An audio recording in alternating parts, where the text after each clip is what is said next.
परमहंस परिव्राजकाचार्य स्तोत्र Shrimad His Divine Grace A.C. Bhaktivedanta Swami Srila Prabhupada की जय। जय ओम विष्णुपाद परमहंस परिव्राजकाचार्य स्तोत्र श्रीमद His Divine Grace भक्ति सिद्धांत सरस्वती ठाकुर श्रील प्रभुपाद की जय। अनंत कोटि वैष्णव वृंद की जय। नामाचार्य श्री हरिदास ठाकुर की जय। प्रेम से कहो श्री कृष्ण चैतन्य प्रभु नित्यानंद श्री अद्वैत गदाधर श्रीवासादि गौर भक्त वृंद की जय। श्री श्री राधा कृष्ण गोप गोपीनाथ श्याम कुंड राधा कुंड गिरि गोवर्धन की जय। वृंदावन मथुरा धाम की जय। मायापुर नवद्वीप धाम की जय। पुरुषोत्तम क्षेत्र श्री जगन्नाथपुरी धाम की जय। द्वारका धाम की जय। यमुना देवी की जय। गंगा देवी की जय। भक्ति देवी की जय। वृंदा देवी की जय। तुलसी देवी की जय। बृहद मृदंग की जय। कलयुग पावन हरिनाम संकीर्तन की जय। All glories to assembled devotees. All glories to assembled devotees. All glories to assembled devotees. All glories, all glories, all glories to Shri Shri Guru and Gauranga. Om Gyan Timirantasya Gyananjana Shalakaya Chakshurum Militam Yena Tasmai Shri Guruve Namah. Shri Chaitanya Manoishtam Sthapitam Yena Bhutale Swayam Rupa Padamayam Dadati Swapadantikam Vandeham Shri Guru Shri Yuta Padakamalam Shri Guru Vaishnavanscha Shri Rupam Sagrajatam Sahagana Raghunathavitam Tamasivam Sadavaitam Savadutam Parijana Saritam Shri Krishna Chaitanya Devam Shri Radha Krishna Padam Sahagana Lalita Shri Vishakha Vitamcha He Krishna Karma Sindhu Deenabandhu Jagatpate Gopesha Gopika Kanta Radha Kanta Namostute Tapta Kanchana Gaurangi Radhe Vrindavaneshwari Vrishabhanu Sute Devi Pranamami Hari Priye Namo Vishnupadaya Krishna Prasthaya Bhutale Shrimate Bhakti Vedanta Swami Iti Namine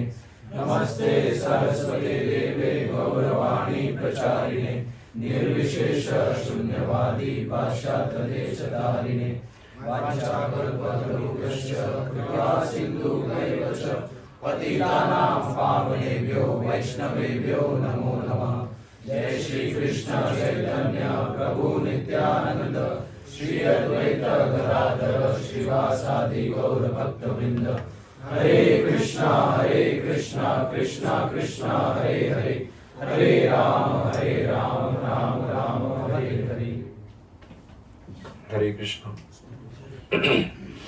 आवाज आ रही है सबको?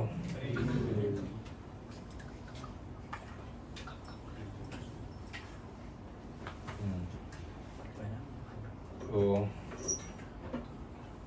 Last time क्या कथा की थी हमने?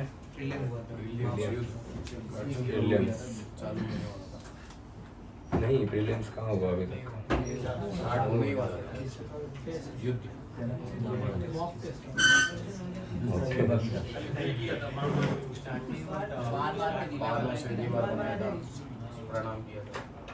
ठीक है, सब हमारे साथ है। तो भीष्म पितामह के कहने पर दुर्योधन आदि कुरु सेना को लेकर वहां से भाग रहा था। और बीच में ही अर्जुन ने रोक दिया, बाणों से दीवार बना ली और अर्जुन ने दुर्योधन को रोक लिया। जब कौरवों ने देखा कि अर्जुन दुर्योधन के पास भागे हुए जा रहा है, तब भीष्म पितामह चिल्लाए कि भागो, सब लोग भागो वहां पर अर्जुन की तरफ। अगर दुर्योधन को मार दिया तो ये हम सब जो कर रहे हैं ये कुछ काम का नहीं होगा। ये जो इतनी सारी गाय चोरी की है मत्स्य देश की, और जो यहाँ का सोना और धन इत्यादि लेने का इरादा जो लेकर हम यहाँ पर आए हैं, वो सब वेस्ट हो जाएगा, क्योंकि अगर राजा ही मर गया तो फिर प्रजा क्या सुख भोगेगी। तो दुर्योधन को बचाओ। ये क्या दुर्योधन को बचाया, दुर्योधन खुद बच के भाग के इनके पास आ गए। जब उन्होंने देखा अर्जुन मारने को आया है और बाणों की तीर बनाई है, दुर्योधन वहां से भाग गए। जो गाय थी, गाय ने देखा अरे यहाँ तो दीवार लग गई है, तो गाय तो वापस भागकर मत्स्य देश की ओर चली गई। तो गाय तो है जो कौरवों की जाल से फंस गई, बच गई है, जो फंसी थी उनके जाल में, वो बच गई गाय तो, और वापस से मत्स्य देश चली गई। अब दुर्योधन वापस जो है कौरवों के पास चला गया। अब यहाँ पर अर्जुन और सारे कौरव आमने सामने आ गए हैं। कौरवों की पूरी सेना है, जितना हमने पिछली बार वर्णन किया था। जो आधी भागी थी वो भी वापस आ गई अभी।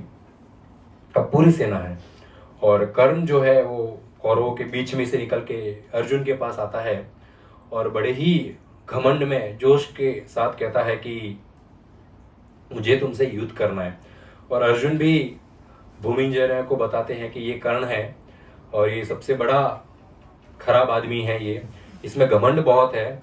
और किस बात का घमंड है, दुर्योधन इसको प्रोटेक्ट कर रहा है, सिर्फ इस बात का ही इसको घमंड है, इसके अलावा इसके पास कुछ नहीं अपना। तो जो व्यक्ति संसार में दूसरों के बल पर उठता है वो बहुत जल्दी गिरेगा। बोले मेरी पहचान पुलिस में, एमएलए में, इधर उधर है, ऐसे व्यक्ति का सबसे जल्दी सर्वनाश होता है। जो पहचान बता के, जो खुद के दम पे अपना जीवन जीता है, वही एक वास्तविक अच्छा जीवन होता है, वही जीवन स्वाभिमान वाला जीवन होता है। बाकी किसी की पहचान के ऊपर जो जीवन जीता है, जो अभिमान में जीवन जीता है, वो जीवन वेस्ट है। ऐसे तो जानवर जीते हैं, जानवर भी अपने जो पालतू जानवर होते हैं अपने मालिक के टुकड़ों के ऊपर जीते हैं, वे खुद कुछ नहीं कर सकते। तो ऐसे ये कर्ण भी कुछ इस प्रकार ही अपना जीवन जी रहा था दुर्योधन के बल के ऊपर। और कर्ण आया युद्ध करने के लिए, और 4 कौरव भी आए वहां पर युद्ध करने के लिए। और जैसे ही 4 कौरव, पहले जो 100 कौरव है, 4 भाई आए, वो 4 भाइयों ने अर्जुन के ऊपर बाण छोड़े। अब ये भूमिंजय इतना अच्छा सारथी था कि उसने रथ को इस प्रकार निकाला कि वो बाण जो है वो अर्जुन को टच ना हो। अभी अर्जुन ने सोचा मैं इन चारों को मार देता हूं, पर फिर अर्जुन ने सोचा नहीं, इन चारों कौरवों को जिंदा छोड़ता हूं, डायरेक्ट कर्ण के पास युद्ध करने जाता हूं। और इन चारों को छोड़ के वहां पर दूसरे जितने भी सैनिक हैं उन सबके साथ अर्जुन युद्ध कर रहे हैं। सबके ऊपर बाण, भाले इत्यादि फेंके जा रहे हैं, और कितने सारे कर्ण तक पहुंचे। अभी ऐसा नहीं है कि कर्ण फ्रंट रो पे है, अर्जुन फ्रंट रो पे है, अभी हाथ मिलाया और चलो युद्ध शुरू करें, टिंग टिंग, नहीं, वो कर्ण ऐसा सेना के अंदर छुपा हुआ है। अभी तो वहां से चिल्ला रहा है कि युद्ध करना है, युद्ध करना है। अभी अर्जुन को जाना होगा कर्ण के पास, कर्ण तो बाहर आएगा नहीं युद्ध करने के लिए। तो अभी कर्ण के पास जाने तक बीच में बहुत बड़ी सेना आती है। तो अर्जुन उस सारी सेनाओं को पार करते हुए, अभी अर्जुन ने शुरुआत की है युद्ध की, कौरवों ने, अर्जुन ने शुरुआत की है। अभी ये कौरवों की सेना मरे जा रही है, और हर जगह हाथ कटे हैं, पैर कटे हैं, और इतना खून बह रहा है हर जगह। पर वो 4 कौरव भाई जो आए थे, दुर्योधन के जो 4 भाई आए थे, उनको अर्जुन ने नहीं मारा। भूमिंजय भी सोचने लगे कि ये तुम्हारे कजिन से तो क्या दया आ रही है इनके ऊपर, थोड़ी क्या रीजन है, मार नहीं रहे इनको। तो बोले दया तो ठीक है, पीछे की लाइट्स बंद है ना, तो जरा वो स्विच ऑन करो, थोड़ा सबको अच्छा लगेगा। कहाँ पर इसके स्विच देखो, कोई उठ के, हाँ वेरी गुड, वरना पीछे कोई सोएगा तो पता भी नहीं चलेगा अंधेरे में, तो सो तो नहीं सकता। तो अर्जुन ने कहा कि जब हम 5 पांडव और द्रौपदी हस्तिनापुर से निकले थे ना, तब भीम ने धृतराष्ट्र को एक प्रॉमिस किया था, और हम भाई प्रॉमिस बहुत अच्छे से निभाते हैं। भीम ने प्रॉमिस किया था 100 के 100 कौरवों को मैं अकेला मारूंगा और कोई टच नहीं करेगा। तो बोले ये भीम के लिए छोड़ रहा हूं मैं इनको, मैं युद्ध कर रहा हूं, पर ये 100 कौरवों को आज नहीं मारूंगा मैं, इनको सबको जिंदा रखूंगा, बाकी सबको मारूंगा। क्यों? भीम आके मार गया, उनके लिए ये बचा के रखे। जिसने जिसने जो प्रॉमिस किया था उनको अर्जुन नहीं मारेगा, युद्ध होगा उनके साथ, खून बहेगा, युद्ध होगा, पर प्राण नहीं लेंगे, प्राण तो भीम ही आके लेगा। तो अभी के लिए सेफ है, कौरव सेफ है भीम की वजह से। तो अभी अर्जुन भागे अंदर की ओर, कर्ण के सामने पहुंचे। अब कर्ण हमला कर रहे, उससे पहले कर्ण का एक भाई भी था वहां पर, तो उसने अर्जुन के ऊपर हमला किया। अभी वो क्या अर्जुन कहाँ क्या दिव्य अस्त्र लेके अर्जुन आया है। अर्जुन की ऐसी पावर है कि बड़े बड़े दानव और राक्षस अर्जुन के आगे हार गए हैं, और ये सूत पुत्र कर्ण का छोटा भाई, कर्ण भी तो थोड़ा उड़ रहा है दुर्योधन के प्रति, उनका कोई छोटा भाई था कर्ण का, वो युद्ध करने आया। अर्जुन ने एक तीर मारा, उसका सर वहां से धड़ से अलग कर दिया।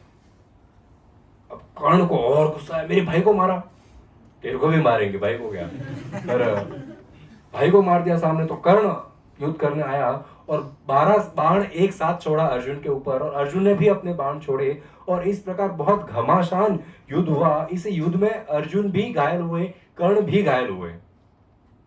भूमिंजय के साथ जो घोड़े थे, भूमिंजय को भी लगा, और जो घोड़े थे रथ के वे भी घायल हुए।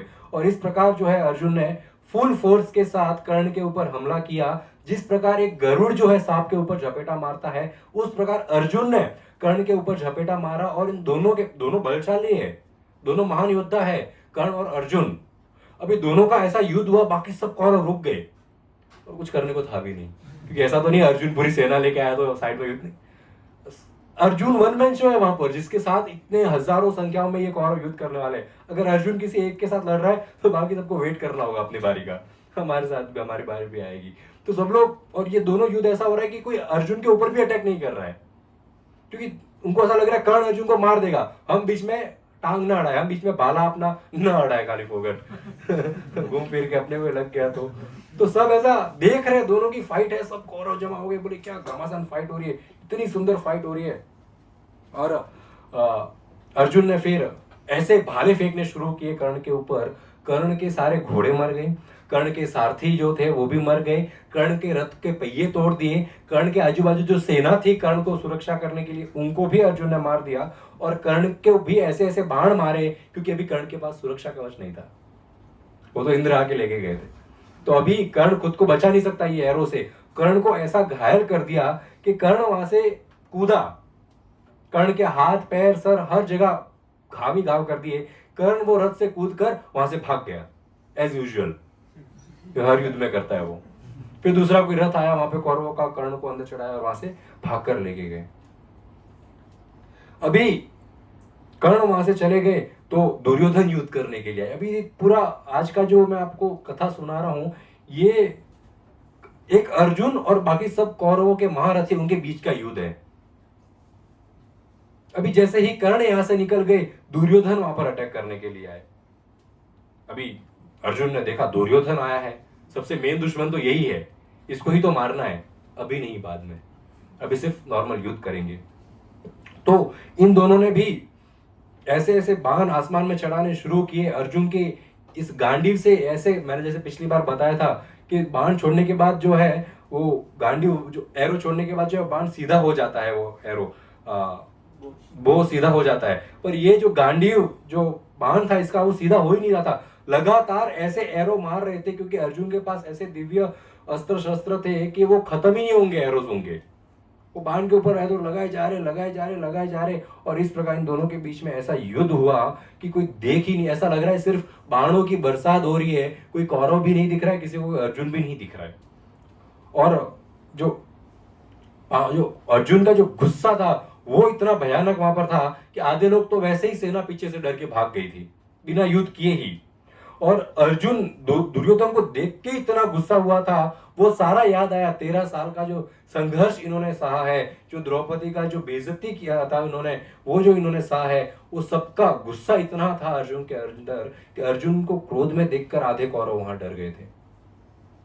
और जब इन दोनों के बीच में ऐसा लग रहा था कोई महान दो देवतागण लड़ रहे हैं, क्योंकि दोनों कम नहीं युद्ध में, बहुत महान है, इतना भयंकर दोनों में युद्ध हुआ वहां पर। और हर जगह ही बाण हर जगह, और जो बाण दुर्योधन को नहीं लग रहे, दुर्योधन के आजू बाजू सैनिक है उनको भी लग रहे हैं, तो हर जगह मरे हुए सैनिक पड़े थे वहां पर।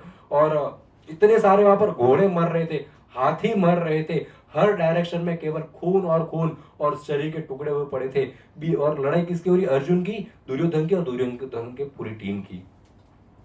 जो जो लोग दुर्योधन को बचाने आए थे वो सब मर रहे थे वहां पर। और ऐसा भयानक युद्ध देखने के लिए आसमान में देवता गण जब जमा हो गए थे, वहां गंधर्व, किन्नर, दानव, यक्ष और सबके बीच में वहां इंद्रदेव बैठे थे, और इंद्रदेव इतना खुश हो रहे थे अपने पुत्र को, अर्जुन को इस प्रकार युद्ध करते हुए देखकर कि वो जीत रहे थे अर्जुन। जब दुर्योधन को एक बहुत बुरी तरह अर्जुन ने घायल कर दिया तो दुर्योधन वहां से भाग गए एज यूजुअल। अब जब दुर्योधन भाग गए तो द्रोणाचार्य आगे आए, और जब द्रोणाचार्य आगे आए तो अर्जुन शांत हो गए। अर्जुन को, अपने गुरु को देखकर अर्जुन को इतनी खुशी हुई कि साक्षात गुरु के दर्शन हो रहे हैं, जिन्होंने युद्ध करना सिखाया है उनके दर्शन हो रहे हैं। और बड़ी रिस्पेक्टफुल भावना से अर्जुन वहां पर रुके और भूमिंजय को कहा कि मैं द्रोणाचार्य के ऊपर हमला नहीं करूंगा, अगर ये मुझ पर हमला करेंगे तो उनका ये संकेत मानकर मैं इनके साथ युद्ध करूंगा, मैं सामने युद्ध नहीं करूंगा। ये गुरु है मेरे।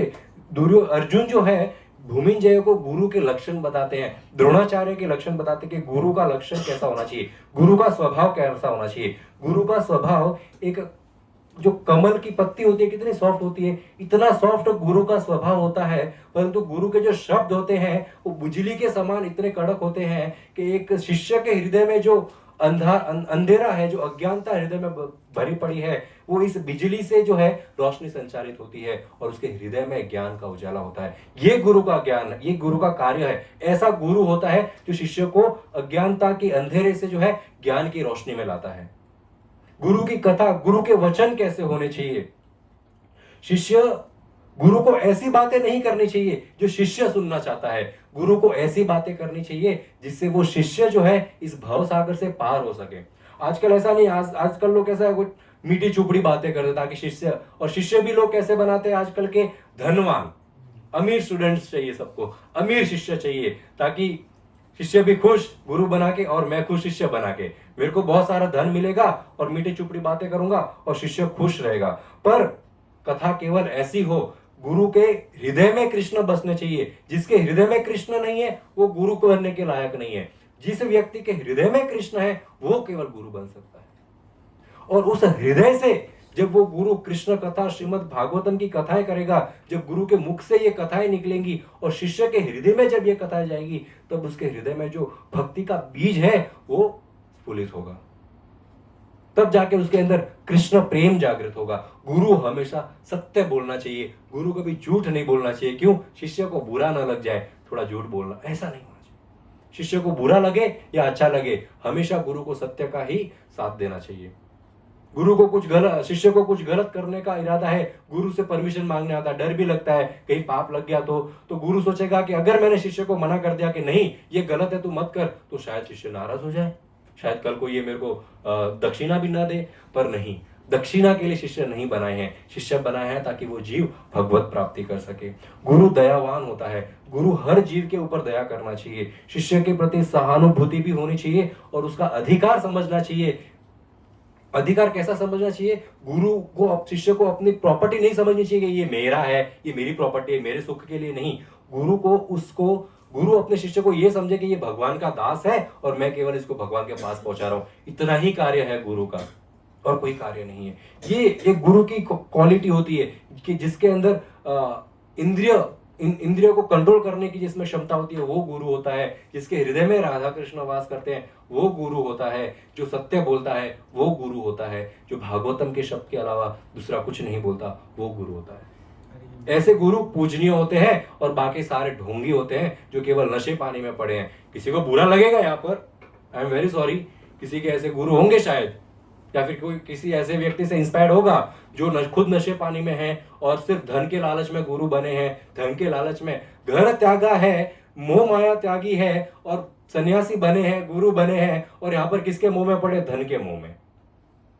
तो ऐसे गुरु कार्य की नहीं है। ऐसा गुरु स्वयं नरक जाएगा, अपने शिष्य को भी साथ में नरक लेके जाएगा। तो गुरु का चयन एकदम अच्छे से करना चाहिए। गुरु ऐसा बनाना चाहिए जो सबका उद्धार करे। तो अर्जुन बोलते कि ये मेरे गुरु है, ये द्रोणाचार्य मेरे गुरु है और ये पूजनीय है। द्रोणाचार्य जब अर्जुन को देखते हैं तो मुस्कुराते हैं। अब द्रोणाचार्य को पता है अर्जुन तो हमला करेगा नहीं, तो द्रोणाचार्य पहले जो है बाण फेंकते हैं अर्जुन के ऊपर। अब अर्जुन भी हमला करना शुरू करता है। अब गुरु और शिष्य के बीच ऐसा युद्ध होता है, पूरे संसार ने आज तक कभी शिष्य और गुरु को ऐसे फाइट करते हुए नहीं देखा। अर्जुन को इतना सक्षम बनाया किसने? द्रोणाचार्य ने। और अर्जुन वो क्षमता किसके सामने युद्ध कर रहा है? अपने ही गुरु के सामने, द्रोणाचार्य के ऊपर। तो बोले बड़ा ही विचित्र दृश्य है, ऐसा दृश्य कभी देखने मिला भी नहीं। जिसने सिखाया है उसी से युद्ध कर रहे हैं। और द्रोणाचार्य ने अपनी 100% पावर भी नहीं दी, क्योंकि मालूम है द्रोणाचार्य बहुत पावरफुल है। द्रोणाचार्य ने बहुत थोड़ी सी शक्ति दिखाई, पर अर्जुन के साथ बहुत घमासान युद्ध हुआ। पर अर्जुन के शस्त्र जो है वो तो खत्म होने वाले हैं नहीं, इतने में अश्वत्थामा बीच में आ जाते हैं। और अर्जुन जो है चाहते थे अर्जुन के अश्वत्थामा बीच में आए ताकि वो द्रोणाचार्य के ऊपर हमला करना बंद कर दे। द्रोणाचार्य वहां से चले गए। और अश्वत्थामा और अर्जुन के बीच भी बहुत खतरनाक युद्ध होता है। अभी वो भी गुरु का शिष्य है, कोई कम थोड़ी है। और अश्वत्थामा सबसे ज्यादा घायल करता है अर्जुन को। इतने बाण फेंकता है, इतने भाले फेंकता है कि अर्जुन बहुत बुरी तरह घायल हो जाते हैं। और जो वहां पर लोग खड़े हैं उनके रोंगटे खड़े हो जाते हैं ऐसा युद्ध देखकर। ऐसा प्रतीत होता है अश्वत्थामा और अर्जुन को देखकर कि मानो दो खतरनाक जंगली हाथी आपस में लड़ रहे हैं। जब जंगली हाथी लड़ते हैं ना तो पूरा जंगल तबाह हो जाता है। तो वहां पर जंगली हाथियों के जैसा युद्ध हो रहा था अर्जुन में और अश्वत्थामा में। अभी धीरे कितना भी युद्ध हो, धीरे धीरे अश्वत्थामा के सारे अस्त्र शस्त्र खत्म हो गए, वो थकने लगा। अर्जुन अभी तक थकने वाला है था नहीं। अभी अर्जुन ने भी अश्वत्थामा को घायल किया और अश्वत्थामा वहां से जो है भाग गए, निकल गए खुद बचकर। इतने में कर्ण वापस आता है, I am back, let's fight. अरे अभी तो इतना मारा था, फर्स्ट एड किया, पीछे जाके वापस आ गया। और कर्ण क्या बोलता है? अगर क्षमता है तो मुझसे लड़के दिखा। अभी लिटरली 5 मिनट पहले वो हारा था। कोई व्यक्ति इतना मंद बुद्धि होता है संसार में कि उसको पता नहीं चलता गिव अप कब करना चाहिए।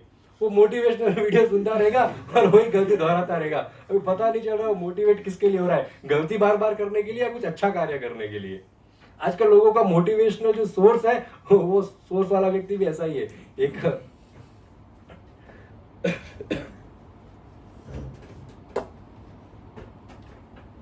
एक व्यक्ति बहुत डिप्रेस होता है, तो मैंने बताया था एक बार शायद पहले ही, एक व्यक्ति बहुत डिप्रेस होता है तो मोटिवेशनल स्पीकर के पास जाता है। वो ऐसा उसके चार्जेस होते हैं 5,000 रुपए, 10,000 रुपए एक सेशन के, 2-3 घंटा वो बोलेगा, हम मोटिवेट हो जाएंगे, ये ऐसा करना है, ऐसा करना है, स्ट्रेस नहीं लेना, ये वो। और जब सेशन खत्म हुआ तो बाहर जाके वो बंदे ने देखा जो मोटिवेट कर रहे थे ना, वो जो सर स्पीच दे रहे थे, वो खुद सिगरेट पी रहे बाहर जाके। तो बोले सर आप सिगरेट? बोले बहुत टेंशन है। हम टेंशन दूर करने के लिए आपके पास आए और आप सिगरेट का सहारा ले रहे हो, तो सबसे बड़ा मोटिवेशन हमारा सिगरेट ही है। तो आजकल लोगों के लिए मोटिवेट का जरिया भी सिगरेट और नशा पानी इत्यादि हो गया है। तो व्यक्ति को कहां से मोटिवेशन लेना है वो भी ध्यान रखना आवश्यक है। जिस मोटिवेशन में भगवान की करुणा नहीं है, भगवान की सेवा नहीं है, गुरु की कृपा नहीं है, और मोस्ट इंपॉर्टेंट जो मोड ऑफ पैशन है उसका त्याग करके मोड ऑफ गुडनेस में आकर यदि वो कार्य न किया जाए तो वो मोटिवेशन कुछ काम का नहीं, वो हमेशा हमको हराने पे मजबूर करेगा। क्योंकि मोड ऑफ पैशन होना चाहिए व्यक्ति में। आजकल का अगर युवा है तो अगर वो मोड ऑफ गुडनेस में ही हर जगह हरे कृष्णा करते घूमेगा तो कुछ नहीं मिलेगा। मोड ऑफ पैशन चाहिए, जिगरा चाहिए कुछ करने का, पर इग्नोरेंस से बाहर आने की आवश्यकता है। एक्चुअली वास्तविक में आजकल के लोग इग्नोरेंस में बचे बैठे हैं और काम पैशन वाला कर रहे हैं। तो कैसे चलेगा? आप बैठे ट्रक में हो और आपको आसमान छूना है तो आपको गाड़ी भी तो चेंज करनी, ट्रक से उतर, फ्लाइट का टिकट पकड़, तब जाके आसमान को छू सकते हैं। तो मोड ऑफ इग्नोरेंस है, आलस्य है, लोगों के प्रति क्रोध है, ईर्ष्या है, जलन है, कुछ करने का कुछ इच्छा नहीं होता है। इन सबसे बाहर आकर कुछ करने की जब इच्छा होगी, कुछ पाने की जब इच्छा होगी, जब दृढ़ निश्चय होगा, मोड ऑफ पैशन में आएंगे, तब जीवन में कुछ प्राप्त कर सकेंगे। कुछ शुरू करने से पहले ही 3 तरह के लोग होते हैं।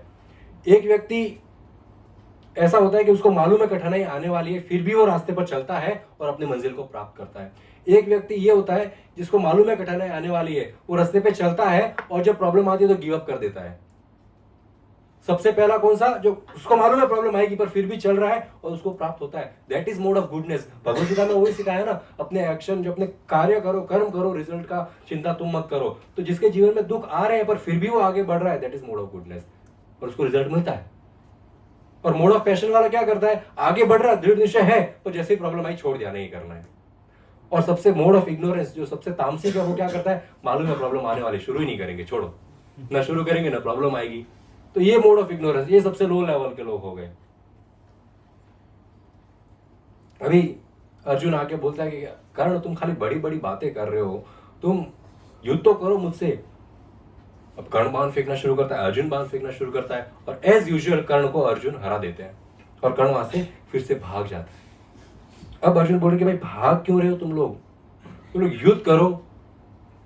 ऐसा कोई मर भी नहीं रहा है, जो मेन कैरेक्टर है वो भी तो मरना चाहिए, खाली साइड कैरेक्टर साइड रोल वाले लोग मर रहे हैं, सैनिक वगैरह, उससे क्या फर्क। कोई मेन लीड रोल वाला भी मरे तो काम हो, कोई मरने को तैयार नहीं है ना। अर्जुन भी किसी को मार रहे हैं, युद्ध हो रहा है, वो घायल हो रहे हैं और वापस जा रहे हैं। इस प्रकार जो है अर्जुन ने बहुत सारे कौरवों को मारा, बहुत सारे बाण तोड़े, हाथी घोड़े रथ, इतने इतने लोगों को मारा है, इतने लोगों को मारा है कि फाइनली जो है वहां पर अर्जुन कर्ण इन लोग जो है बेहोश हो गए। अभी अब युद्ध करने का उनमें क्षमता ही नहीं है, पूरी तरह से घायल हो गए हैं। इतने में अर्जुन बोलता है कि अब इनसे युद्ध करके कोई मतलब नहीं है। भूमिंजय को बोलता है कि जहां पर वो गोल्डन छत्र ऊपर से दिख रहा है, सोने का छत्र, वहां भीष्म पितामह खड़े, उनके साथ युद्ध करने जाते हैं, तो कुछ बराबरी का युद्ध भी होगा। ये बच्चे हैं सब। अब अर्जुन जाते हैं कि अपने शांतानु के पुत्र भीष्म पितामह के पास ले चलो। तब भूमिंजय बोलता है, भूमिंजय अर्जुन को कहते हैं, अर्जुन मैं बहुत थक गया हूं, इतना युद्ध मैंने मेरे जीवन में कभी नहीं देखा है, वो भी अकेला बंदा इतने लोगों को मार रहा है। बोले मेरे में क्षमता है ही नहीं है घोड़ों को चलाने की, तुम जितनी बार यहाँ से तीर छोड़ते हो ना उतनी बार मेरी आत्मा बाहर निकल के वापस आती है, क्योंकि वो तीर छोड़ने की जो आवाज है वो इतनी भयंकर है। यदि आपने नोटिस याद है आपको, हमने पिछली बार में कथा किया था, अर्जुन ने जब अपना गांडीव बांध पे रस्सी चढ़ाया और उसके बाद शंख फूका था, वो शंख फूका तब भूमिंजय अपने रथ से नीचे गिर गया था। इतनी डेंजर आवाज थी शंख की, और यहाँ पर तो हर जगह शंख बजे ही जा रहे हैं, युद्ध होते ही जा रहा है, भारे आते ही जा रहे हैं। भूमिंजय कह रहा है कि अब तो मैं बस खत्म, नो पावर, नो पावर, अब मैं युद्ध नहीं कर सकता। ऐसा मेरे को लग रहा है अर्जुन कि दुनिया गोल गोल घूम रही है, मैं कैसे घोड़ों को संभालूं, ऐसा लग रहा है घोड़े गोल गोल घूम रहे हैं, मैं रथ नहीं चला सकता अभी, आई गिव अप। तब अर्जुन बोलते अरे वही जो पिछली बार, राजा के पुत्र हो तुम, प्रिंस हो, तुम्हारा ड्यूटी है ये, तुम्हारा कर्तव्य है, तुम क्षत्रिय हो। तब अर्जुन जो है भूमिंजय को बताते हैं कि जब कोई कार्य शुरू किया है तो हमेशा हमें ये कोशिश करनी चाहिए कि वो पूरा हो, उसको अधूरा न छोड़े, उसको बीच में न छोड़े, ये इसको ही कहते हैं दृढ़ निश्चय। और अर्जुन इसका ट्रिक बताते हैं भूमिंजय को कि यदि कोई कार्य किया है और उसको बीच में छोड़ने की इच्छा हो रही है तो always take shelter of Krishna, अपने हृदय में जो कृष्ण बसे हैं ना उनका आश्रय लो। जब भी जीवन में लगे कि अभी निराशा आ रही है, अभी ये कार्य मैं नहीं कर सकता, अब मैं गिव अप करता हूं, टेक शेल्टर ऑफ कृष्ण। तो हृदय में बैठे कृष्ण, जो कृष्ण ने अर्जुन को, इतने कम लोगों को इतने करोड़ों की सेना में जीता दिया, वो अर्जुन क्या हम, वो कृष्ण क्या हम अकेले इंसान को नहीं जिताएंगे? यहाँ पर जितना प्रेम कृष्ण जो है अपने भक्तों से करते हैं, जितना अर्जुन से कृष्ण प्रेम करते हैं, उतना ही प्रेम कृष्ण अपने हर भक्त से करते हैं। और वही कृष्ण सारथी के रूप में हर व्यक्ति के हृदय में बसे हैं। बस फर्क कितना है, कितना फर्क है, अर्जुन ने अब तक कृष्ण को बोला नहीं था कृष्ण गाइड मी। अब तक कृष्ण के दोस्त बन के अर्जुन घूमे थे, हमेशा साथ में रहे थे। कृष्ण ने कभी अर्जुन को ज्ञान नहीं दिया था, फ्रेंड बन के ही रहे थे। पर जब जीवन में दुख आया, अर्जुन के सामने सब अंधेरा दिख रहा है, अपने रिश्तेदारों को मारना है, अब अर्जुन जो है ये सहन नहीं कर सकते, तब अर्जुन जो है कृष्ण को सरेंडर करते हैं और कहते हैं Krishna now you are my guru. अब तक आप मेरे मित्र बन के रहे थे, but now I surrender to you and now you are my guru, please guide me. तब कृष्ण ज्ञान अर्जुन को देते हैं। जब तक कृष्ण को सरेंडर नहीं करेंगे तब तक शायद हम खुद के कर्मों के ऊपर चल रहे हैं। बड़ा सिंपल सा बात है। एक जन ने मेरे को पूछा ऐसा क्या है कि मांगेंगे तो ही भगवान सहायता करेंगे? ऐसा थोड़ी होता है। अगर भगवान हमसे प्रेम करते हैं तो भगवान को खुद चल के आना चाहिए ना हेल्प करने के लिए। ऐसा नहीं होता है। कैसा होता है, भगवान की जो हेल्प है, भगवान की जो कृपा है वो हर जगह बरस रही है। एक रोशनी के समान है। जो सूर्य का तेज होता है वो हर जगह है, सबके लिए उपलब्ध है। परंतु कौन वो सूर्य का फायदा उठा सकता है, कौन वो विटामिन डी ले सकता है? जो अपने अंधेरे कमरे से बाहर आया है। हम क्या कर रहे, कमरे में छुपे हुए हैं और कह रहे अरे कृष्ण लाइट ही नहीं भेज रहे। तू विंडो दरवाजे सब बंद करके बैठा है, सूर्य की रोशनी अंदर आएगी कैसे? अपने घर से बाहर निकल, तब जाके मालूम पड़ेगा कि कृष्ण की कृपा तो हर जगह बरस रही है। मैं ही छाता लेके घूम रहा था ताकि वो मुझे कृपा टच ना कर पाए। वो छाता हटाने की देरी है, वो रूम से बाहर आने की देरी है, कृष्ण को सरेंडर करने की देरी है। हे भूमिंजय, कृष्ण को सरेंडर करो और कृष्ण तुमको रास्ता बताएंगे, कृष्ण तुमको ताकत देंगे। अरे क्यों नहीं देंगे ताकत? अरे कृष्ण सर्वशक्तिमान है। सभी ताकतों के जो सोर्स है, जहां से सारी शक्तियां आती है, वो कृष्ण है। इस संसार में, इस भौतिक संसार में, इस मटेरियल वर्ल्ड में ऐसा कोई चीज नहीं है जो कृष्ण से पावरफुल है। किसी व्यक्ति ने प्रभुपाद को पूछा, क्या कृष्ण ऐसा पत्थर बना सकते, इतना पावरफुल पत्थर कि कृष्ण खुद न उठा सके? प्रभुपाद ने बोला, हाँ, कृष्ण ऐसा पत्थर बना सकते कृष्ण खुद न उठा सके। तो व्यक्ति बोलता, फंस गए। बोले, कृष्ण अगर पत्थर नहीं उठा सकते तो वो भगवान कैसे है? प्रभुपाद भी लाइक जोक्स ऑन यू। तुम्हारा घमंड तोड़ने के लिए फिर कृष्ण वो पत्थर भी उठा लेंगे जो वो नहीं उठा सकते। That is Krishna. वो ऐसा पत्थर बनाएंगे जो वो नहीं उठा सकते, फिर उस पत्थर को उठाएंगे ताकि तुम्हारा घमंड टूटे। ऐसा कृष्ण कुछ भी कर सकते हैं। जो व्यक्ति गोवर्धन पर्वत उठा सकता है, वो क्या क्या कर सकता है? अरे कृष्ण का क्यों कहना है? कृष्ण जो नारायण के रूप में, जो विष्णु के रूप में जिस शेष नाग पर लेटे हैं, उस शेष नाग के ऊपर पृथ्वी पड़ी है। पत्थर क्या चीज है, पहाड़ क्या चीज है, वो कृष्ण ने वरदेव के रूप में पूरी पृथ्वी को जो है अपने सर पे उठाया है। सर्वशक्तिमान है, उनसे सारी शक्ति आती है, उनसे हमको भी शक्ति मिलती है। यदि उनसे प्रार्थना करेंगे तो हर कार्य के लिए शक्ति मिलेगी। और कैसा होता है कि बस स्टूडेंट है, स्टूडेंट को पढ़ाई करने का मन नहीं हो रहा। स्टूडेंट पढ़ाई करता क्यों है? नौकरी, अच्छी लाइफ मिले, नौकरी मिले, छोकरी मिले, पैसा मिले, इसीलिए व्यक्ति पढ़ाई करता है ना। अल्टीमेट गोल क्या है? इंद्रिय तृप्ति होनी चाहिए। व्यक्ति का पढ़ाई करने का कारण इंद्रिय तृप्ति है, जॉब बिजनेस करने का कारण इंद्रिय तृप्ति है, पैसा कमाने का कारण इंद्रिय तृप्ति है, शादी करने का कारण इंद्रिय तृप्ति है, बच्चे उत्पन्न करने के लिए इंद्रिय तृप्ति, ताकि वो बच्चों से सुख मिलेगा, मेरे बच्चे। तो वो सुख प्राप्त करने के लिए व्यक्ति संसार में सब कुछ कर रहा है। और इसमें वो हताश भी होता है, वो निराश भी होता है, परंतु फिर भी वो सुख के पीछे भागता है। और अंत काल तक, आज हमको किसी ने एक वीडियो भेजा, बड़ा दुखद वीडियो था वो, अपने ही मुंबई लोकल ट्रेन का वीडियो था। एक बूढ़ी माता 89 साल की है, वो 89 साल की, वो कुछ ब्रासलेट बेच रही है लोकल ट्रेन में, तब लेडीज कंपार्टमेंट में। तब किसी महिला ने वीडियो निकाला और उस बूढ़ी अम्मा को पूछा कि आपकी एज क्या है? वो बोल नहीं पा, दांत बराबर नहीं है, उसमें मुंह में दांत नहीं है, बाल सफेद है, वो बहुत बुरी अवस्था। 89 एज किसको कहते हैं? वो ब्रासलेट बेच रही है। किसी स्त्री को दया आई, उसने पूछा, माता आप ये उम्र में ब्रासलेट क्यों बेच रही हो? बोलते हैं कि वरना घर पे बेटा और बहू खाना नहीं देंगे, मुझे दिन के 250 रुपए उनको देने पड़ते, महीने के 7000 रुपए, तो ही मेरे को वो अपने घर में रहने देंगे, सोने के लिए छाली में जगह देंगे और 2 वक्त की रोटी देंगे।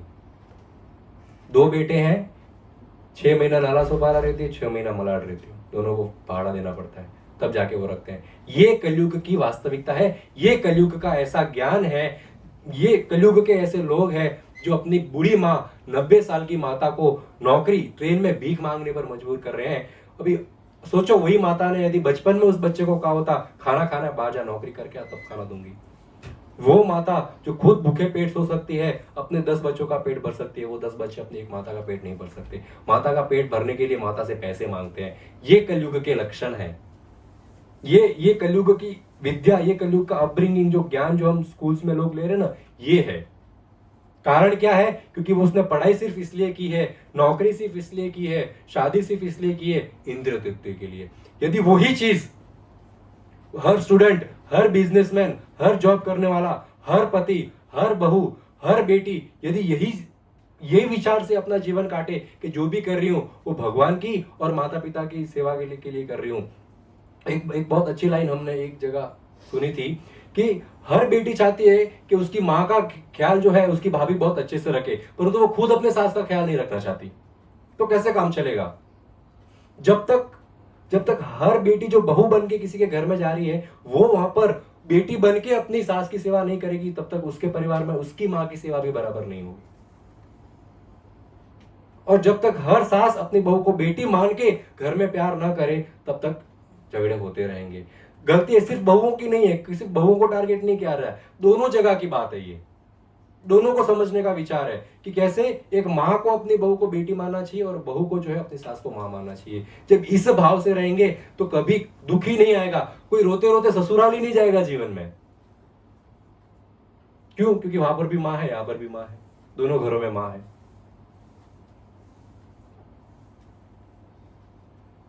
और ये सब कब होगा? जब कृष्ण हमारे जीवन के, हमारे परिवार के जब केंद्र कृष्ण होंगे ना, तब ये होगा। क्यों? क्योंकि हर कोई घर का मालकिन बनना चाहता है। कोई नई बहू घर में आई है तो उसको तिजोरी की चाबी चाहिए। अभी सास वो चाबी छोड़ने के लिए तैयार नहीं है। छोटी बहू आती है, वो सोचती है कि यार ये दोनों बड़े आपस में लड़ रहे हैं, चाबी मेरे को मिलनी चाहिए। चौथी आती है, वो बोले चाबी मेरे को मिलनी चाहिए। पांचवी आती है, वो बोलती है चाबी मेरे को मिलनी चाहिए घर की। तो यही हर परिवार में यही रोना धोना चला रहता है। क्यों? क्योंकि कोई भी कृष्ण का दास नहीं बनना चाहता, सब मास्टर बनना चाहते हैं, सब ऊपर लेवल पे आना चाहते हैं, सबको मान सम्मान चाहिए, पर मान सम्मान देने को कोई रेडी नहीं है। जिस घर में कृष्ण केंद्र है, जिस घर में कृष्ण के लिए सब कुछ होता है, वहां पर तिजोरी की चाबी भी कृष्ण के पास रहेगी, घर के डिसीजन भी सारे कृष्ण लेंगे और बाकी सब सिर्फ फॉलो करेंगे। यही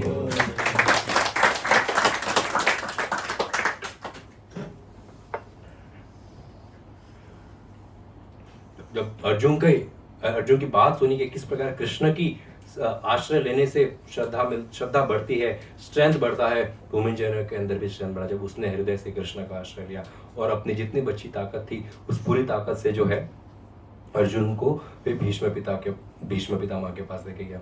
और अर्जुन ने भूमिंजय को कहा, आप चिंता मत करो, आपको कुछ नहीं होने दूंगा। आज मैं इन कौरवों को इतना मारूंगा कि यहाँ से, इस ग्रह से, इस अर्थ से खून की नदी बहेगी, दूसरे ग्रह तक ये नदी पहुंचेगी। आज इतना खून बहेगा, हर जगह जंगल दिखेगा, पेड़ों का नहीं, कौरवों के सर का जंगल दिखेगा आपको। हर जगह ये गिद्ध जो है, ये जो जानवर जो है, जो मांस खाते हैं, इन सबकी आज पार्टी होगी, सबकी फीस्ट होगी। इतने मैं कौरवों को मारूंगा। और तब भीष्म पितामह और अर्जुन जो है आपस में युद्ध करते हैं। अर्जुन भीष्म पितामह के ऊपर युद्ध करे, इतने में 4 कौरव बीच में आ जाते हैं भीष्म पितामह को बचाने के लिए। भीष्म पितामह को बचाने के लिए जब कौरव बीच में आते हैं तो कौरवों को अर्जुन मारते हैं, बहुत मारते हैं, उनके पहिए तोड़ देते हैं, उनको घायल कर देते हैं। तो वो कौरव वहां से बच के चले जाते हैं। तब भीष्म पितामह आदेश देते हैं कि जितनी अभी हमारी ट्रूप्स, उस समय ट्रूप्स बोले तो क्या, टैंक वगैरह तो होता नहीं थे, उसमें वो हाथी, घोड़े, रथ, बोले अर्जुन को पूरी हर दिशा से घेर लो। बीच में अर्जुन, भूमिंजय खड़े हैं और सामने भीष्म पितामह खड़े हैं और चारों तरफ से हजारों की सेना में बड़े विशाल भयंकर राक्षस जैसे दिखने वाले हाथी, घोड़े और रथ है हर जगह। अब भूमिंजय की बारी है अपना बल दिखाने की, अपनी स्किल दिखाने की। अर्जुन ने कहा, घुमाओ रथ को, एक सुदर्शन चक्र के जैसे घुमाओ। अर्जुन और भूमिंजय ने घोड़ों को इस प्रकार लगाम पकड़ी और इस प्रकार खींचा कि वो घोड़े गोल गोल गोल भागने लगे, रथ चक्र के जैसे गोल गोल घूमने लगा। और अर्जुन अंदर से बाण फेंके जा रहा है और जितनी ये गोल सेना थी, सब हाथी नीचे गिर रहे, घोड़े नीचे गिरते जा रहे, रथ टूटते जा रहे हैं, खून बहते जा रहा है, किसी का सर कट रहा है किसी का। और थोड़ी ही देर में वो पूरा चक्र खाली हो गया और जितने थोड़े बहुत कुरु कौरव वहां बचे थे, सब भाग गए अपनी जान बचाने के लिए। पूरा रण खाली हो गया। इतना अर्जुन में और भूमिंजय में पावर था। अब जब सारी सेना वहां से भाग गई, अब जो हीरोज बचे थे कौरवों में, वो दुर्योधन, कर्ण, वो कृपा, वो द्रोणाचार्य और अश्वत्थामा, ये सारे एक साथ आ गए। हजारों एरो सबने एक साथ छोड़े अर्जुन को मारने के लिए। एक ने सब ट्राई कर लिया, कुछ नहीं बिगड़ा। एक लकड़ी आती टूट जाती है, अब सब लकड़ियां साथ में आई है, बोले अब अर्जुन हमको नहीं तोड़ पाएगा। तो अभी सब लकड़ियों ने अपनी लकड़ियां निकाली और बाण फेंकने शुरू किए और इतने बाण एक साथ अर्जुन के ऊपर आए, ऐसा लग रहा था अमावस्या की रात है। अंधेरा हो गया था, बाणों से पूरा आसमान छिप गया था, कोई अर्जुन को भी नहीं देख पा रहा था, इतना अंधेरा हो गया था। तब अर्जुन ने,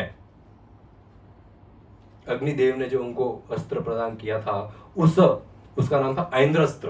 तो ऐन्द्र अस्त्र अर्जुन ने निकाला और उस ऐन्द्र अस्त्र से इतने सारे बाण निकले, हर बाण ने आने वाले हर बाण को काउंटर किया और वापस उजाला लाया। और फिर उसमें से ऐसे बाण निकले कि सबको घायल कर दिया वहां पर।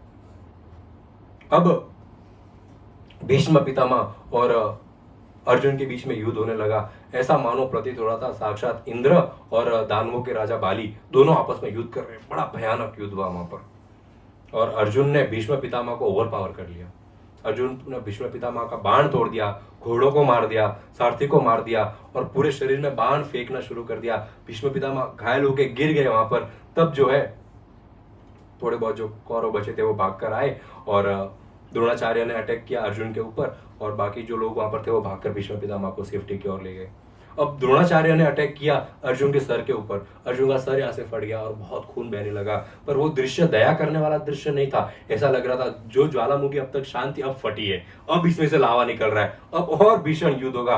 अर्जुन को इतना क्रोध आया, क्योंकि ये भूमिजय भी बहुत घायल हो गए थे, अर्जुन को भी बहुत लगा। अभी अर्जुन ने द्रोणाचार्य के ऊपर इतने बाण फेंकने शुरू किए वहां पर और कौरव सेना भी आने लगी कर्ण को, अर्जुन को मारने के लिए। अर्जुन ने इतने बाण फेंके, जितने भयंकर भयंकर विशाल विशाल हाथी थे सबको मार दिया, जितने सैनिक अर्जुन के ऊपर युद्ध करने आए थे सबको मार दिया, और दुर्योधन को मारा। दुर्योधन आया था बीच में अर्जुन को मारने के लिए, दुर्योधन को इतना मारा कि दुर्योधन अभी खून की उल्टियां कर रहा है, वो गिर गया, उसके मुख से सांस नहीं आ रही है, केवल खून, नाक से, मुख से और कान से और पता नहीं कहां से केवल खून ही खून बह रहा है। इतना दुर्योधन को उन्होंने बुरी तरह मारा। अब दुर्योधन भी वहां से भागने लगा, सारी कौरव सेना भागने लगी। अब अर्जुन कहते आप लोग भाग क्यों रहे हो? आप लोग के तो बड़े बड़े वचन थे कि युद्ध करेंगे, हम सब जीत लेंगे, आप क्षत्रिय हो, आप शूरवीर, आप सब डर के भाग क्यों रहे हो? परंतु किसी ने सुना ही नहीं अर्जुन का बात। जब जान है तो जान है, जान बचेगी तो वापस युद्ध कर लेंगे, अभी छोड़ो अर्जुन को। अब सब भागे, अब पूरे रण में खून ही खून।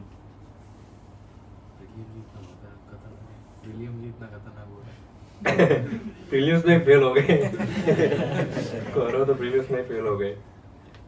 अब अर्जुन उतरते हैं रथ से, और जो वहां पर घायल सैनिक पड़े थे उनके शरीर से जो सिल्क के वस्त्र थे वो निकालते। भूमिंजय क्या कर रहे हो? बोले अरे अर्जुन, वो लेडीज को प्रॉमिस करके आए थे ना, उन्होंने बोला था अरे ब्रह्मनल्ला कपड़े तो ले आना, साड़ी पहनेंगे और कुछ हो ना हो हमसे। उन्होंने प्रॉमिस पूरा करना है, सबके लिए साड़ियाँ ले रहा हूँ, कपड़े उतार के सबके जो और सिल्क के जो खून में लदे नहीं अब तक ले रहा हूँ। अभी अर्जुन और भूमिंजय जो वापस मत्स्य देश की ओर जब जाते हैं तब अर्जुन वापस सारथी बन जाते हैं और भूमिंजय को वापस प्रिंस की गद्दी पर बिठाते हैं। बोलते किसी को बोलना मत मैंने युद्ध किया, सबको बोलना तुमने युद्ध किया है, मैं तो खाली सारथी था। अभी भूमिंजय बोलते कि ऐसा क्यों, आप तो अर्जुन है साक्षात, युधिष्ठिर महाराज अंदर नौकरी कर रहे हैं, भीम नौकरी कर रहे हैं, आप लोग ये क्या कर रहे हो? अब तो हो गया, सब समय भी खत्म हो गया है। तो अर्जुन ने बोला मैं डिसीजन नहीं लूंगा कब मुझे रिवील करना है, युधिष्ठिर महाराज सही समय आने पर रिवील करेंगे राजा को, वीरत राजा को, कि हम पांडव है करके। भूमिंजय कहते हैं जैसा आप कहें, झूठ तो नहीं बोलूंगा पर आपने युद्ध किया ऐसा नहीं बोलूंगा। और फिर रथ जाता है शमशान घाट की ओर, और अर्जुन वापस अपने शस्त्र बांध के रख देते हैं, और जो हनुमान जी आए थे रथ के ऊपर बैठे थे वो भी वहां से अदृश्य होकर वहां से चले जाते हैं, और रथ के ऊपर वापस शेर का चिन्ह लगाया जाता है जो भूमिंजय के राज्य का चिन्ह था, ताकि ऐसा न लगे कि अर्जुन, अगर हनुमान जी का चिन्ह आया तो मतलब अर्जुन का रथ है। अब ये सब सिटी की ओर जा रहे हैं। इन द मीन टाइम ये आ रहे हैं, इन द मीन टाइम राजा आ गए हैं, वीरत राजा वापस अपने देश से आ गए हैं, अपने सभा में बैठे हैं और पूछे कि अरे भूमिंजय कहाँ गया? तब उनको न्यूज आती है कि भूमिंजय कौरवों से युद्ध करने गया है। तो अब राजा बड़े शौक हो जाते हैं और खड़े हो जाते हैं, और जो न्यूज आती है उसमें कहते हैं कि भूमिंजय कौरवों से युद्ध करने गया है और बृहन्नला साथी है। बोले उसको क्यों साथी बनाया, वो थर्ड जेंडर को, वो क्या युद्ध करेगा? बड़े शौक में हो जाते हैं वीरत राजा, बोलते सेना तैयार करो, हजारों की सेना तैयार करो, अभी युद्ध करने जाना है। युधिष्ठिर महाराज बोलते अरे राजा आप चिंता मत करिए, बृहन्नला साथ में है, भूमिंजय को कुछ नहीं होगा। तो ये थोड़ा शौक हो जाते हैं राजा, बोले ये थर्ड जेंडर डांस सिखाने वाला ये साथ में गया, बोले टेंशन मत लो। पर इतने में ही एक मैसेज आता है कि बृहन्नला ने जो है कौरवों को बहुत पीटा और युद्ध जीत लिया और वो वापस आ रहे हैं। अब युधिष्ठिर महाराज बोलते राजा मैंने बोला था ना चिंता मत लो, बृहन्नला साथ में है। तो राजा बोलते मेरे बेटे ने जीता है ये युद्ध। तो राजा बड़े खुश हो जाते हैं, बोले पूरा रोड सजा दो, हर घर हर महल हर जगह मिठाई बंटवाओ, हाथी भेजो, मैसेज बड़े बड़े लिख करके भूमिंजय ने कौरवों को भीष्म पितामह द्रोणाचार्य कृपाचार्य दुर्योधन कर्ण इन सबको मारा है, इन सबको पसीटा है, ये सब भाग गए हैं, अपनी गायों को वापस बचाकर मेरा भूमिंजय वापस आ रहा है। हर जगह न्यूज फैला दो, मिठाइयां बांटो, उनके स्वागत के लिए बहुत बड़ी बड़ी वस्तुएं लेके जाओ, उनका स्वागत करेंगे।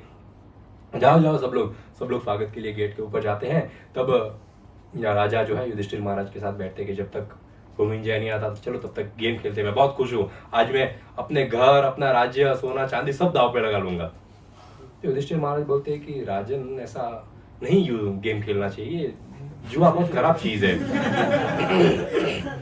युधिष्ठिर महाराज कहते हैं कि आपने सुना नहीं किस प्रकार युधिष्ठिर महाराज जिसका नाम अभी कनक है, वो बोल रहे कि कैसे युधिष्ठिर महाराज ने भी एक बार ऐसा गेम खेला था और सब कुछ हार गए थे, आपको ऐसा नहीं करना चाहिए, और फिर भी अगर आपकी इच्छा है तो मैं आपके साथ खेलूंगा। तो राजा हंसते हैं और दोनों बैठते हैं गेम खेलने के लिए। तब राजा युधिष्ठिर महाराज को पूछते हैं, अरे कनक कि तेरा क्या विचार है, जो युद्ध हुआ मेरे बेटे के बारे में क्या विचार है? युधिष्ठिर महाराज बोलते हैं, मेरे को तो ऐसा कुछ शॉकिंग लगा ही नहीं, क्योंकि बृहन्नला साथ में था तो मुझे पता था कि भूमिंजय जीत जाएगा। अब क्रोध आया राजा को कि तुम ये कब से बोल रहे हो बृहन्नला साथ में था, ये क्या बात हुई? तुम जो ये बोल रहे हो ना, तुम उसका इतना तारीफ क्यों कर रहे हो? तब युधिष्ठिर महाराज बोलते हैं कि कौरवों को कोई फेस कर ही नहीं सकता, आपको कैसे लगता है भूमिंजय ने कौरवों के साथ युद्ध करके जीता होगा? सिर्फ बृहन्नला ही है जिसको एक्सपीरियंस है कौरवों के साथ युद्ध करने का, क्योंकि वो पहले अर्जुन का सारथी था, तो वही केवल जीत सकता है, उसको एक्सपीरियंस है एटलीस्ट। तो राजा वो खड़े हो जाते हैं, बहुत क्रोधित होते हैं कि बोले कि तुम्हारी हिम्मत कैसे हुई ये सब बोलने की, ऐसे तुमको पता है मैं तुमको मृत्यु दंड दे सकता हूं। ऐसा कहकर वो जोर से जो है, जो बाजे होते हैं डाइस, वो इतना जोर से वो राजा फेंकते हैं युधिष्ठिर महाराज के ऊपर कि उनके मुख से जो खून निकलना शुरू हो जाता है। और द्रौपदी वहां दूर खड़ी देख रही थी सभा में ही, तो द्रौपदी भागकर पानी लेकर आती है, कपड़ा लेकर आती है इनका खून साफ करने के लिए। इतने में न्यूज आती है कि राजकुमार गेट पर आ गए हैं, भूमिंजय गेट पर आ गए हैं, और युधिष्ठिर महाराज देखते हैं कि अरे राजकुमार के साथ तो अर्जुन भी, बृहन्नला भी आया है, यदि उसने मेरे मुख पर खून देखा तो अर्जुन ने तो प्रण लिया है कि यदि किसी ने युधिष्ठिर महाराज के शरीर से एक बूंद भी खून की टपकाई, उस व्यक्ति को तुरंत मैं काट दूंगा। बोले अभी अगर अर्जुन ने देखा खून आ रहा है और कारण विरत राजा है, तुरंत विरत राजा को मार देगा ये। तो फटाफट उन्होंने अपना मुंह साफ करने की कोशिश की। इतने में भूमिंजय वहां पर आते हैं, अपने पिता के चरण जो है स्पर्श करते हैं, और पर पिता के ऊपर भी इस समय वहां पर युधिष्ठिर महाराज बैठे, किसी को पता नहीं है, पर अभी भूमिंजय को तो पता है ना, अर्जुन ने सब बता दिया। तो तुरंत युधिष्ठिर महाराज की ओर घूमते हैं और कहते हैं आपके मुख पर ये खून कहां से आया? तब राजा क्रोधित होकर कहते हैं कि मैंने ही इसका खून, ये तो मैंने ही बाजे फेंके थे, इसको लगा है, और अभी तो इसको मृत्यु दंड देना चाहिए, क्योंकि ये कब से जो है भूमिंजय को बृहन्नला का तारीफ कर रहा था कब से, ये इसको तो मृत्यु दंड होना चाहिए। तब अगर किसी को लेट हो रहा तो जा सकते हैं। तब भूमिंजय कहते हैं कि नहीं पिताजी, ये ब्राह्मण है, आप इनको इस प्रकार क्रोध मत करिए, बहुत बड़ा पाप लगेगा। तो राजा जो है युधिष्ठिर महाराज को माफ कर देते हैं। अभी तारीफ करते हैं राजा के, you are best, you are my best son, no one is equal to you, आप सबसे महान हैं। तो भूमिंजय बताते हैं कि पिताजी अगर सत्य बताओ तो मैंने युद्ध नहीं किया है कौरवों से। बोले किसने युद्ध किया? बोले एक देवता आए थे, एक दिव्य पर्सनालिटी आई थी, उन्होंने युद्ध किया, जीत गए और वापस यहाँ से चले गए। तब राजा बोलते कहाँ है वो देवता, मुझे उससे मिलना है। इतने में युधिष्ठिर महाराज को भी सब पता चल जाता है कि इसको पता है, और द्रौपदी भी मुस्कुराती है कि और वो देवता कौन, अर्जुन ही, और कोई नहीं है। नेक्स्ट डे होता है, अभी अर्ली मॉर्निंग है, अभी पांचों पांडवों ने जो है अपना रूप बदल लिया वापस, जो ओरिजिनल पांडव रूप में आ गए। सफेद कपड़े पहने हैं और सोने से लदे हुए हैं। द्रौपदी ने सफेद साड़ी पहनी है, पांचों ने सफेद कपड़े पहने हैं, और युधिष्ठिर महाराज जो है राजा के पास की जो सबसे बड़ी गद्दी है वहां पर जाकर बैठते हैं, और पांचों कौरव जो है, बाकी चार कौरव इनके आजू बाजू में खड़े रहते हैं। जैसे ही सभा का समय होता है, राजा एंट्री करते हैं सभा में, तो राजा बड़े क्रोधित हो जाते हैं। बोले कल तो तुमको मैंने सिर्फ थोड़ा सा मारा था, आज तुम इतने बेशर्म हो गए हो कि मेरी बाजू वाली सीट पर बैठे हो तुमको शर्म नहीं आ रही है? तुमको मृत्यु दंड मिल सकता है इसके लिए। तब और तो और ये मेरा कुक वल्लभ तुम्हारे पास क्या कर रहा है? ये मेरा रथ गाय हाँकने वाला ग्वाला तुम्हारे पास क्यों खड़ा है? पंखा क्यों कर रहा है तुमको? ये रथ हाँकने वाला जो है ये तुम्हारे पास क्यों खड़ा है? ये लोग तुम्हारे पास क्यों खड़े? ये दासी तुम्हारे पास क्यों खड़ी है? तब अर्जुन बताते हैं कि राजा, ये जो यहाँ पर बैठे हैं ये तो कुछ नहीं है, ये इंद्र के पास भी बैठे तो इनको कोई नहीं उठा सकता, बोले कि ये मनु के समान महान है, ये धर्म के रक्षक है, धर्म के ऊपर चलने वाले, सदा सत्य बोलने वाले, अपने नियमों के ऊपर, अपने वचनों के ऊपर रहने वाले, अपने इंद्रियों को काबू करने वाले, कृष्ण के परम मित्र और कोई नहीं, साक्षात युधिष्ठिर महाराज है। जब राजा को मालूम पड़ता है युधिष्ठिर महाराज है, बोलते शौक हो जाते हैं, बोले तुम लोग कौन हो? तब सब लोग इंट्रोडक्शन देते हैं कि ये अर्जुन है, ये भीम है, ये सहदेव, ये नकुल और ये द्रौपदी है। और जब राजा को ये पता चलता है, राजा रोना शुरू होता है, भागता है, अर्जुन युधिष्ठिर महाराज के पैरों में गिरता है कि आप कब से दास बन के यहाँ पर क्यों रह रहे थे, मैं आपका दास बन के रहना चाहिए। और वो खुश भी बहुत थे कि आपने अपना अज्ञातवास के लिए मेरा राज्य चुना, कि आपने मेरे को इतना सक्षम माना, मेरे को अपना ऐसा मित्र माना कि आपने मेरा राज्य चुना। मैं इतना खुश हूं, ये राज्य आपका है, सब कुछ आपका है। और जो अब मैं कुछ कर भी नहीं सकता, आपको गिफ्ट देना चाहता हूं। क्या गिफ्ट दूंगा?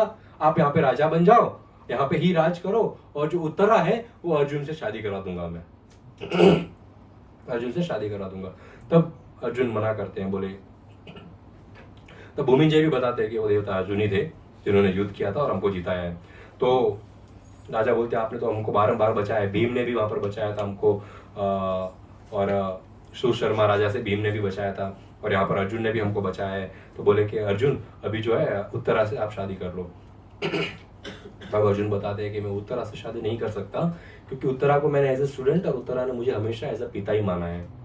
तो मैं उसको मेरी बहू के रूप में स्वीकार कर सकता हूँ, क्योंकि बहू भी जो है बेटी ही होती है। मेरे पुत्र अभिमन्यु से विवाह करवा लो। अभिमन्यु जो है वो कृष्ण का भांजा है, सुभद्रा का पुत्र है और कृष्ण का भांजा है, आप उससे विवाह करवा लो। तो हमारा रिश्ता, और राजा खुश हो जाते हैं, बोले किसी भी तरह आपसे रिश्ता होना चाहिए उत्तरा का, कि आप उनके ससुर बनो, पिता बनो, पति बनो। बोले आपसे ब्लड रिलेशनशिप हो गया किसी तरह तो उसका जीवन साकार हो जाएगा। अब हर जगह न्योता बेचे हैं, अभी हर जगह ये न्यूज फैला दी है कि अज्ञातवास भी पूरा हो गया, कौरवों को पकड़ नहीं पाए, अभी बहुत जल्द बड़ा युद्ध होने वाला है। हर जगह इनविटेशन भेजा है, द्रुपद राजा आए, कृष्ण और बलराम आए, सुभद्रा और अभिमन्यु के साथ हजारों करोड़ों की सेना लेकर कृष्ण आए। वहां पर कृष्ण का, सभी राजाओं का, बलराम का बहुत भव्य स्वागत होता है। रोड इत्यादि हर महल सजा दिए गए हैं, और वहां पर बड़े ही धूमधाम से अभिमन्यु का और उत्तरा का जो है विवाह होता है। इसी के साथ आज की कथा का यहीं विराम देंगे। Thank you so much. Prabhupada की जय।